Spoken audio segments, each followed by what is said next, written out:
the day that I realized that no one is coming to save you and no one is coming to do the work for you. It's almost offensive in 2025 to tell people that no one is coming to save you. But I've lived a life where I have seen firsthand people leave other people's lives and realizations that you can't rely on somebody else all the time, because life will wake you up and show you that that's not exactly how it works. Now, let me give you a couple of stories to explain this. Firstly, for myself, I started listening to motivational content, thinking bigger, all of that stuff, probably 20 years ago. And I started hearing people saying, no one's coming to save you. And I kind of thought, well, what do you mean? Like, I've got my dad, I've got my family, the government are really supportive in New Zealand. What are these people talking about? Why are they saying this shit? And I would start to sort of dismiss it, and eventually things happen in your life where you realize they don't go the way you thought they were going to go. The government support isn't there. Your dad's not there when you need them. And this is no shade on my dad. There's little examples that you slowly see in your life, and you're like, oh, maybe that's what they were talking about. And that didn't go right for my mom, or how come I couldn't have this but someone else can? And you just slowly start to realize as you get a bit older, fuck, no one is coming. Like, no one is going to come and save you. No one is going to do it for you. I guess Christians would believe that Jesus is going to do it, but anyway, that's probably a tangent. But you see this all across New Zealand now, where people are waiting for the government to change a rule, and then they'll start putting more into their KiwiSaver, waiting for a tax change, and then we'll be just as cool as Australia or whatever. And we're just constantly waiting and waiting. And I'm just very lucky that earlier in life, I had people telling me, no one's coming. And even my parents saying, like, it's going to be you. You're going to have to go out there and get it. And if you want it, go and get it. And I guess I have grabbed onto that at some stage and use that to then be in a better position to make decisions and take action, and understand if it's going to be, it's up to me, and start learning that way instead of waiting. Now, I had an amazing conversation this week with a lady on the plane. I was going down to work in Christchurch for the day, and I sat next to a lady who listens to the podcast, and she was telling me about how she's in her 50s now, and many years ago she came home to an empty wardrobe.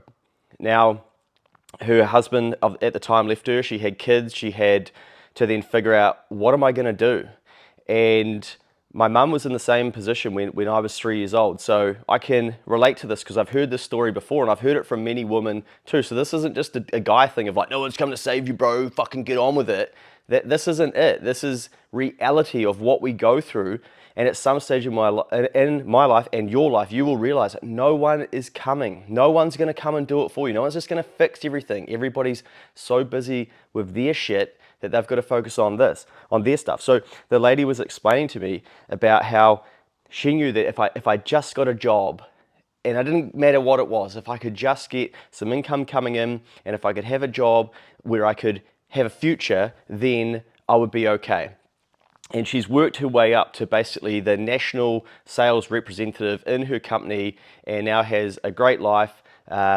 Told me about some of the assets that they have, but is still worried, about her financial future. So I suggested doing some planning and whatnot. But I said to her, how did you have the belief, to go on that journey and to do that and not go down the victim route and sort of wait and blame and whatnot? And to her credit, she said that her ex-husband was very helpful, but also, she knew, like, no one's coming.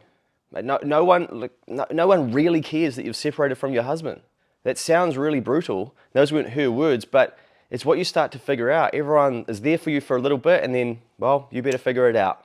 And there's great safety nets in New Zealand, but I think some of us take them a little bit too seriously, that the government are going to provide everything and that there's always going to be all this support. But you'll learn, when you think it's there, sometimes it's not. And you need to go through these brutal lessons to then get going faster yourself. And so this lady is an amazing example of somebody who has decided not to wait, and to not to wait for somebody else to do it for them. And she's now met another partner, and and she said to me that she got some great counselling at the time, and the counsellor's advice, we all remember these one things from a counsellor, and sometimes we just need one tidbit, and you might get one from these videos, and that's what I aim to do, is that, you know, you're here at the moment, and that's what your life is like, and it'll actually be like that, but you just got to get to that bit next. So from there, you know, to there, and then to there. But we want to skip that bit. We want to go from I'm hurt to everything's amazing. But in this bit here is the journey, and this is where you figure yourself out. This is where things start to move in your direction. You drop the victim mindset. You start looking for opportunities. You get out of the poor me and the reliance on other people, and you go, nah, it's going to have to be me. And I think so many Kiwi people are stuck here, you know, they're just waiting for the right partner, the right government, the right tax setting, the right employer. Everything's everybody else's fault. And man, it's just so draining to see so many people living like that when it doesn't have to be like that. If people were looking down on New Zealand, looking at people live like that, they would think, what are you doing? Like, why are you living like that in a country like that? There's so much there for you. Now, also, you know, going back to my mum, if you have listened to the podcast that I've done with my mum, she was talking about how my parents separated at 3. It's been one of the greatest things that's happened for me. I can look at it positively because I've had now extra sets of parents, grandparents and whatnot. But, you know, she had to bounce back off the bottom too from welfare, and then use welfare to get her back on her feet to then allow us kids to go on and do our things. Now, proudly, I have helped repay every dollar of that welfare with the amount of tax that I've paid and the goodwill that I've put into the country and the help that I've put back. So I'm very lucky and grateful for welfare in this country to support my mum to then see me go on to do the things that I do.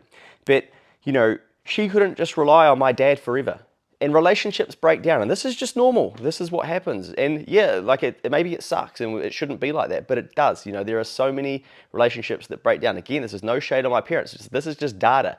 And this is what happens in life. Now, if my mum purely just, you know, waited on somebody else to solve things, then it's a tough, you know, life, and it's a tough path to go down. But then for my poor old mum, she loses my then stepdad on Christmas Day to a heart attack. And so, you know, women, I think, they see this too, because society sort of says to women, oh, you know, get a good partner, and, you know, that they might be the breadwinner or whatnot. A lot of that's changed now as well. But the lady on the plane was saying to me, yeah, you know, we used to think about, okay, you know, we're pretty safe, but people can die, relationships can end.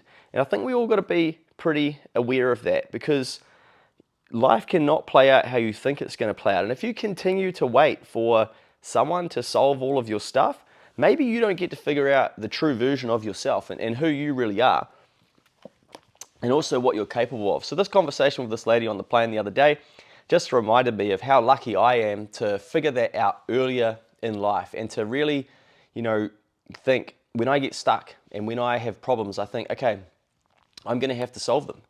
I'm going to solve them. But one of the ways that I've learned to solve them faster is to ask other people to help me. And that's been such a blessing for me. Who, not how. Who can help me work through this? Just like the lady on the plane, I'm going to go speak to a counsellor. She gets her gold nugget about the circles, and then bang, you know, gets a chance at this job, smashes it, and now she's away, she's laughing, she's got a better life than she used to have.